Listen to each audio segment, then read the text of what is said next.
পশু কোরবানির ক্ষেত্রে পশুর কি কি দিক আমাদের লক্ষ্য রাখতে হবে? পশু কোরবানির ক্ষেত্রে লক্ষ্য করতে হবে প্রথম কোন কোন পশু দিয়ে কোরবানি দেওয়া যায়, সেই পশু দিয়ে কোরবানি করছি কিনা, এটা হলো সবচেয়ে প্রথম যে বিষয়টি লক্ষ্য রাখতে হবে। সাধারণত গরু, ছাগল, ওঁট, দুম্বা, ভেড়া, মহিষ এসব পশু দিয়ে কোরবানি দেওয়া যায়। অতএব কোরবানির পশু যে নির্ধারিত সেগুলোর মধ্যে কোরবানি হতে হবে, এটা হলো প্রথম লক্ষণীয় বিষয়। দ্বিতীয় লক্ষণীয় বিষয় হলো আমাদের দেশে সাধারণত আমরা গরু বা ছাগল দিয়ে কোরবানি দিই। ছাগল, ভেড়া, দুম্বা হলে সেক্ষেত্রে বয়স হতে হবে কমপক্ষে 1 বছর, আর গরু বা মহিষ হলে তার বয়স হতে হবে কমপক্ষে 2 বছর। এখন গরু বা ছাগলের মুখের ভেতর আঙ্গুল দিয়ে দাঁত দেখে বোঝা যায় কয়টা দাঁত পড়েছে, তারপরে বছর বয়স বোঝা যায় এবং এটা অথেন্টিক।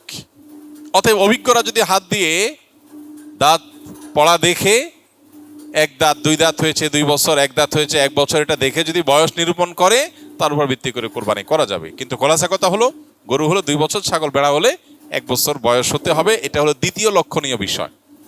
কোরবানির পশুর ক্ষেত্রে তৃতীয় লক্ষণীয় বিষয় হলো পশুটা উল্লেখযোগ্য বা দৃশ্যমান বিশেষ কোনো ত্রুটি থেকে মুক্ত হতে হবে। যেমন এত বেশি আঘাতপ্রাপ্ত হয়েছে যে, এত বেশি দুর্বল হয়েছে যে সে উঠে জবের জায়গা পর্যন্ত যেতে পারে না, একটা চোখে কিছু দেখেই না, একটা কান পুরা নষ্টই হয়ে গেছে, অ্যাক্সিডেন্টে বা কোনোভাবে দুর্ঘটনায় পা ভেঙে গেছে এমনভাবে যে হাঁটতেই পারে না। তো এরকম যদি হয় তাহলে সেটা কোরবানির জন্য উপযুক্ত নয়। এবং কোরবানির জন্য তৃতীয় লক্ষণীয় বিষয় হলো এই ধরনের ত্রুটি থেকে মুক্ত থাকবে। এমনি কানের অল্প একটু কাটা আছে, কোথাও একটু সামান্য কাটা গেছে, একটু দুর্বল হয়েছে, এটার কারণে কোরবানির অসুবিধা হবে না। মেজর কোনো অসুবিধা যদি না হয় তা দিয়ে কোরবানি করা জায়েজ হবে। তো এই বিষয়গুলো মোটামুটি কোরবানির পশু নির্বাচনের ক্ষেত্রে লক্ষ্য করা হলো কর্তব্য। আর সবচেয়ে বড় বিষয়টা হলো নিয়ত।